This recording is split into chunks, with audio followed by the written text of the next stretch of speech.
어제 우리가 누가복음 15장 말씀을 열 때에 이 15장 말씀이 세 가지 비유가 연이어서 설명이 된다고 말씀을 드렸습니다. 15장 1절 한번 다시 보세요. 1절에 보면 모든 세리와 죄인들이 말씀을 들으러 가까이 나오니, 누가 나왔다 그래요? 이 유대인들이 봤을 때는 멀쩡한 사람들이 나오는 것이 아니라 그들이 어떻게 보면 아주 하류 인간, 하류 인생으로 취급했던 세리와 죄인들이 예수님의 말씀을 들으러 나왔다 그럽니다. 그 말씀을 듣는 그들을 보면서 반응했던 인물들이 누구냐면 2절 보세요. 바리새인과 서기관들이 수군거려 이르되 이 사람이 죄인을 영접하고 음식을 같이 먹는다 하더라. 당시 유대인들의 어떤 관점을 가지고 보면 능히 이런 어떤 생각을 할 수도 있겠죠. 이런 그릇된 잘못된 관점을 주님께서 바로잡아 주시기 위해서 잃은 양을 찾은 목자의 비유를 들려주셨고, 그 다음에 잃은 드라크마, 은전을 찾은 여인의 비유를 우리가 보게 됐습니다. 그리고 여러분, 오늘 우리가 읽은 말씀은 우리가 잘 아는 내용이에요. 뭡니까? 잃은 아들을 되찾은 이 아버지의 비유, 탕자의 아버지의 비유 이야기입니다. 자, 우선 11절, 12절 말씀을 한번 보셨으면 좋겠어요. 또 이르시되 어떤 사람에게 두 아들이 있는데 그 둘째가 아버지에게 말하되 아버지여 재산 중에서 내게 돌아올 분깃을 내게 주소서 하는지라. 자, 이 집에 아들이 둘이 있었던 것 같아요. 근데 이 둘째 아들, 첫째 아들은 어땠는지 모르겠으나 둘째 아들이 참 대바라졌습니다. 그래서 생전에 아버지가 계시는데도, 살아계신 아버지가 있는데도 아버지 재산 중에 자기에게 물려질 재산을 미리 달라고 얘기하는 겁니다. 만약에 여러분들 생각을 해보세요. 권사님 돌아가시기 직전에 아들이 권사님에게 있는 재산 미리 달라고 그러면 기분이 좋아요, 나빠요? 좋지는 않잖아요. 그런데 이 1세기 유대인들에게 있어서 지금 둘째 아들이 이렇게 대바라지게 행동하는 것은요, 굉장히 놀랄 만한 일입니다. 1세기 유대인들에게 있어서 여러분, 유산 분배는 어느 때에 이루어졌냐면은 아버지가 죽고 나서 유산을 분배해요. 부친이 죽고 나서. 그렇게 보면 지금 둘째 아들은 어떻게 해요? 살아있는 아버지에게 유산을 나눠달라라고 얘기하는 것은요, 아주 무엄한 행동이었습니다. 이 말은 뭐냐면은 아버지 빨리 죽으세요, 이 말하고 똑같은 거예요. 한마디로 둘째 아들의 말은 자신은 아버지가 필요 없고 아버지가 갖고 있는 그 돈, 그 재산만 원한다는 그 표현이라 그 말입니다. 그러니까 아버지라고 하는 존재는 이 둘째 아들에게는 재산을 물려주는 수단일 뿐이었지. 그리고 이제는 살다 보니까 그것도 지겨운 거예요. 그래서 이제 제게 물려주실 내 몫을 넘겨주시지요, 이렇게 말하고 있는 거라고 말입니다. 자, 그런데 아버지가 이 둘째 아들에게 어떻게 반응합니까? 12절 보세요. 12절에 뭐라고 얘기합니까? 아버지가 뒷부분에 보면 내게 주소서 하는지라 이랬을 때 12절에 뭐라고 얘기, 뒷부분에 아버지가 그 살림을 어떻게 돼요? 각각 나눠줬다라고 얘기합니다. 이게 우리는요, 그냥 우리 눈으로 바라보니까 잘 이해가 안 갈 수도 있지만 그 당시 사회는 여러분 지금보다 더한 가부장 사회였습니다. 아빠가 최고예요. 부친이 최고라고 말입니다. 그래서 이 아버지에게는 여러분 어떻게 해요? 마땅히 존경과 사랑을 표해야 됐다고 말이에요. 때문에 이 둘째 아들처럼 이렇게 아주 불경한 행동을 보인다고 한다면 이 전통사회 속에서 아버지라면 어떻게 해야 됩니까? 버르장머리를 고쳐줘야 되잖아요. 그죠? 호되게 야단을 치든지 집에서 내쫓아야 됐다 그 말입니다. 그런데 12절 후반부에 뭐라고 얘기합니까? 아들놈이 아버지 빨리 돌아가세요. 그 재산 나한테 미리 달란 말이에요. 이렇게 얘기하니까 그 살림을 어떻게 돼요? 각각 나눠줬다고 얘기합니다. 자, 아버지는요, 자기의 사랑을 거부당할 뿐만 아니라 명예훼손까지 당했는데도 그럼에도 불구하고 참고 견디고 있다 그 말입니다. 괴로움에도 불구하고. 자, 그러고 나서 이 둘째 아들이 어떻게 해요? 13절에서 16절 눈이 따라가 주세요. 그 후 며칠이 안 되어 둘째 아들이 재물을 다 모아가지고 먼 나라에 가 거기서 허랑방탕하여 재산을 낭비하더니 다 없애놓고 그 나라에 크게 흉년이 들어 그가 비로소 궁핍한지라 가서 그 나라 백성 중 한 사람에게 붙여 사니 그가 그를 들러보내어 돼지를 치게 하였는데 그가 돼지 먹는 쥐업 열매로 배를 채우고자 하되 주는 자가 없는지라. 자, 이 친구가 생각했던 게 있었어요. 아버지 돈 받아가지고 뭡니까? 먼 나라에 가서 이거 흥청망청 쓰고 싶었던 겁니다. 요즘으로 얘기하면 뭐예요? 저기 태백에 가면 우리나라는 빠진 거가 있다고 하잖아요.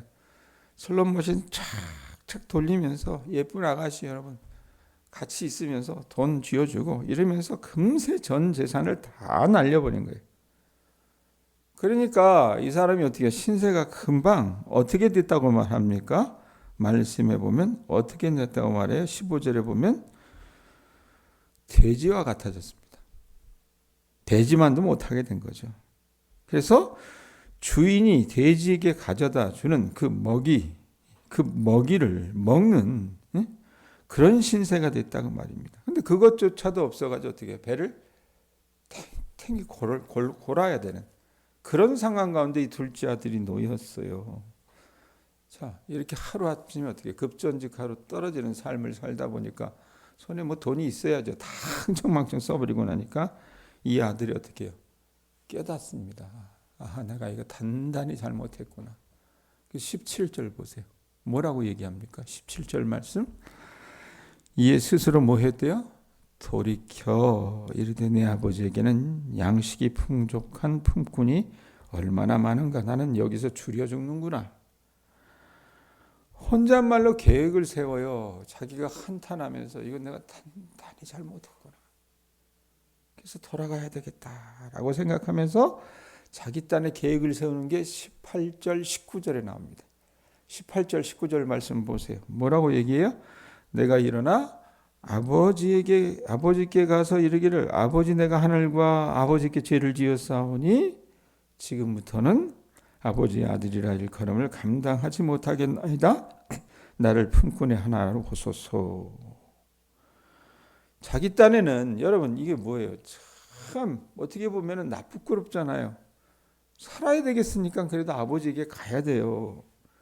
그래서 18절에 뭐라고 얘기합니까? 인정을 해요.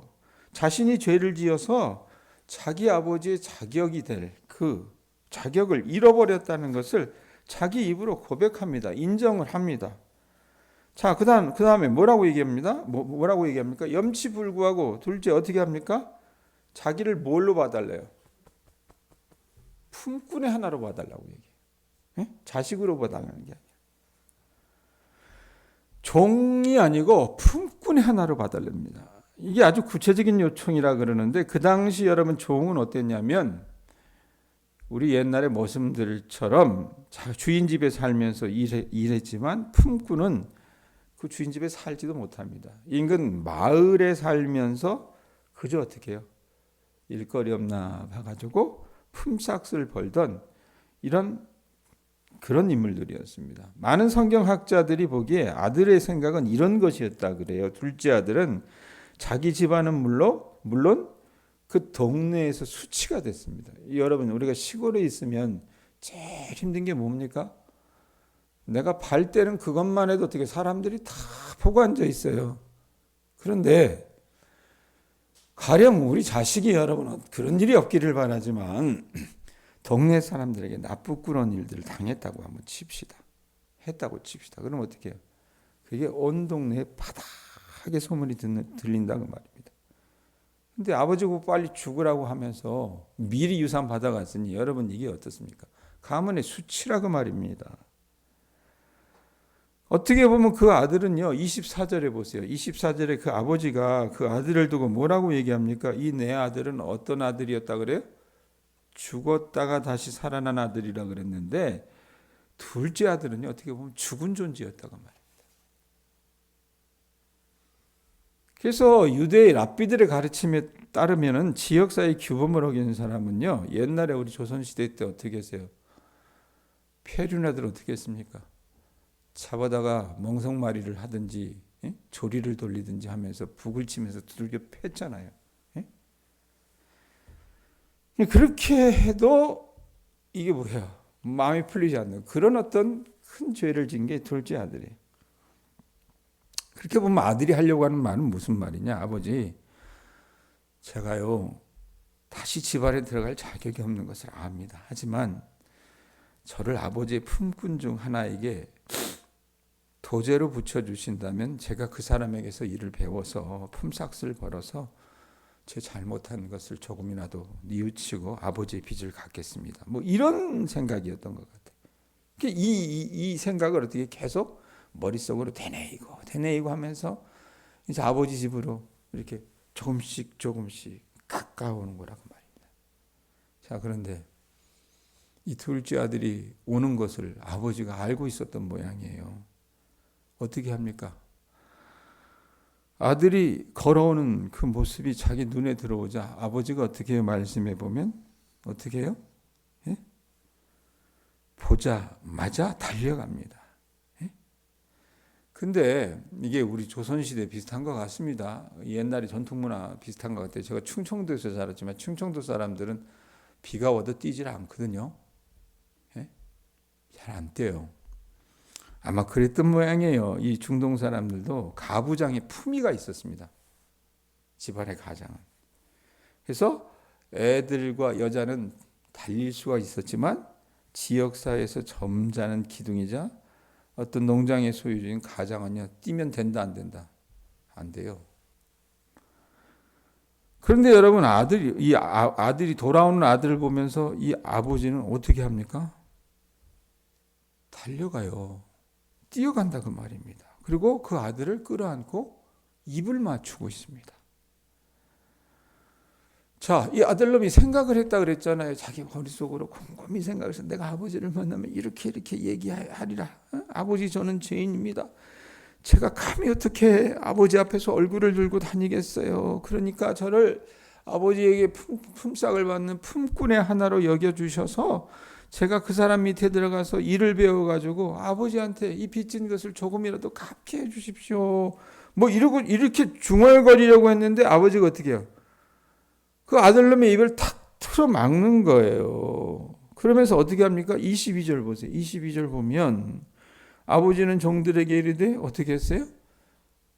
이 사람 옷 입은 꼴이 말이 아니었을 거 아닙니까? 냄새도 나고 그랬는데 어떻게 합니까? 제일 좋은 옷을 내어다가 입히고 그 다음에 손에 뭘 끼워요? 가락지를 끼우고 발에 신을 신기라.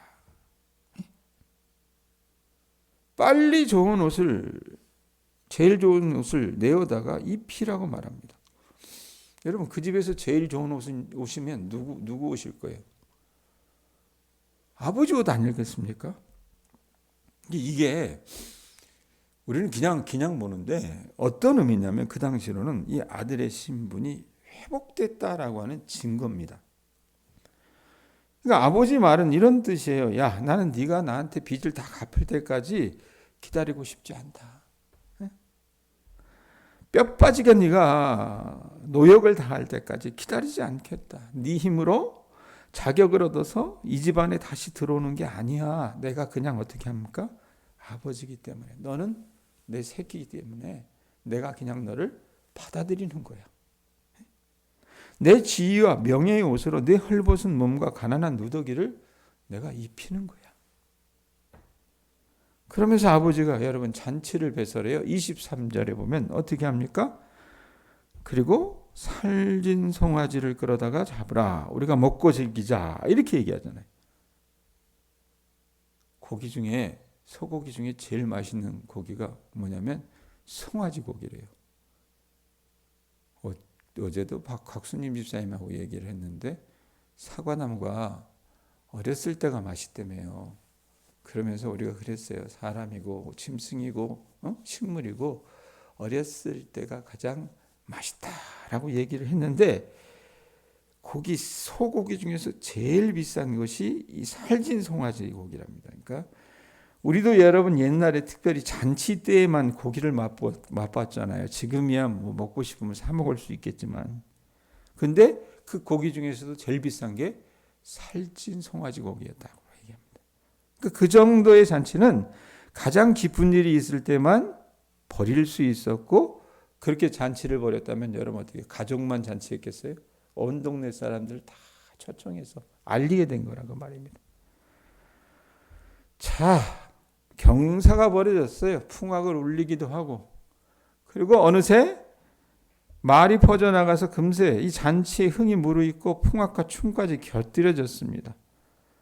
그래서 가정과 지역사회로 돌아온 둘째 아들을 환영하기 위해서 사람들이 와서 축하하기도 하고 아연실색하기도 합니다.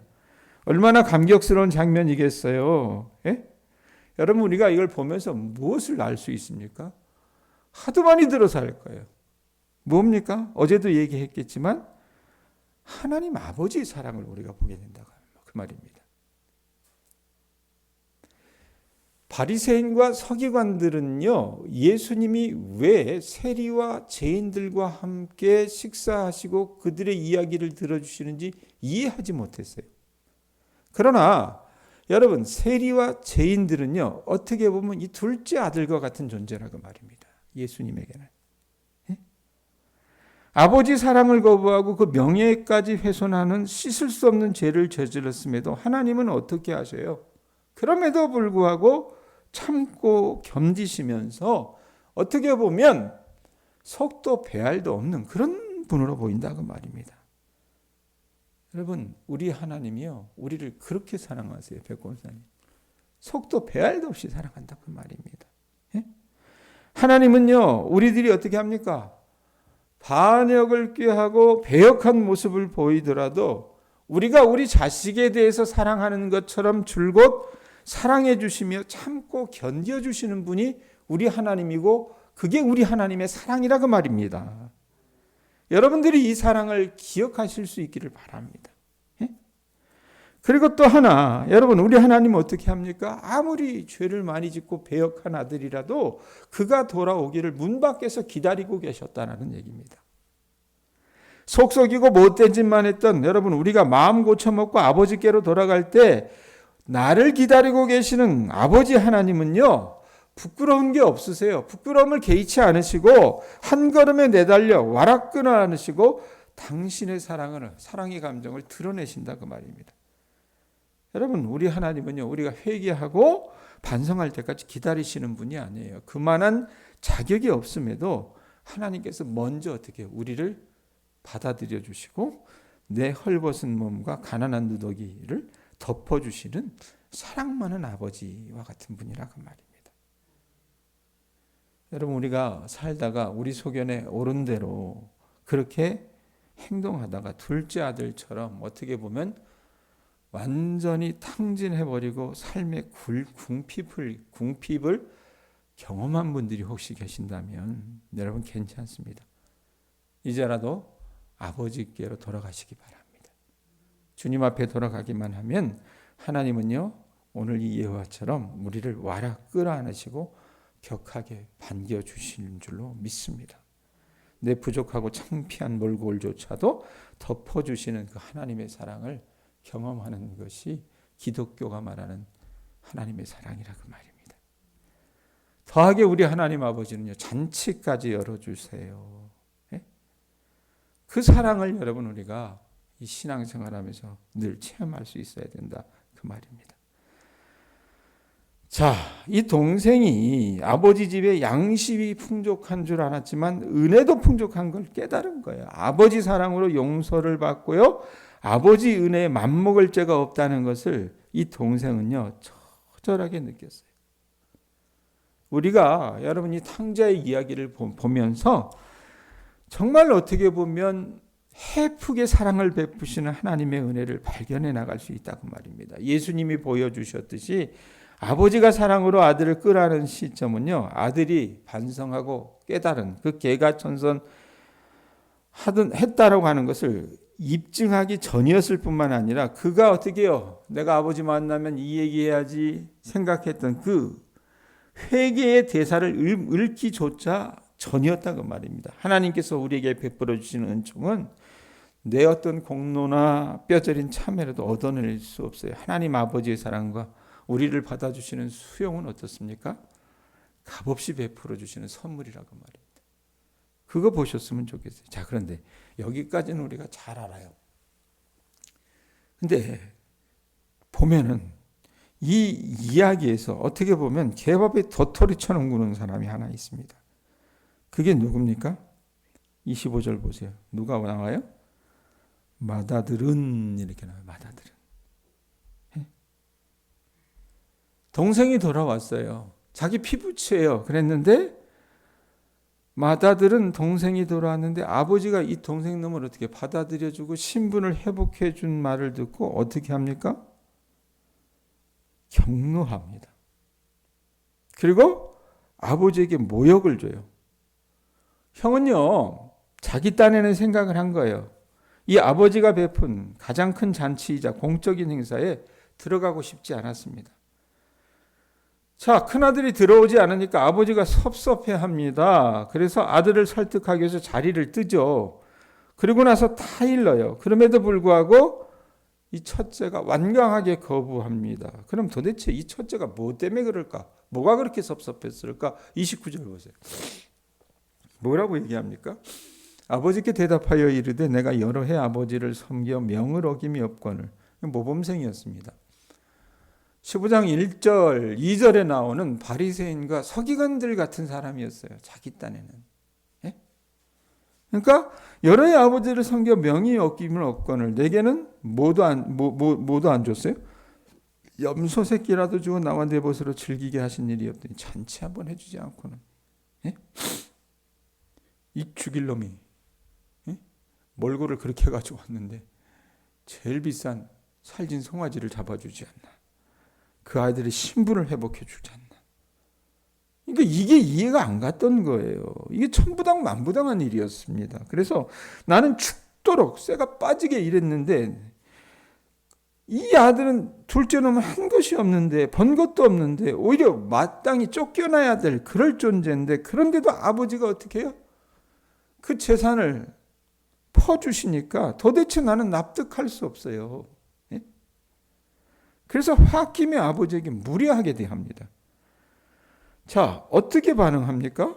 그 무리하게 대하는 아들에게 31절에 아버지가 뭐라고 얘기합니까? 아버지가 이르되 예, 너는 항상 나와 함께 있으니 내 것이다, 내 것이로되 이 표현을 해요.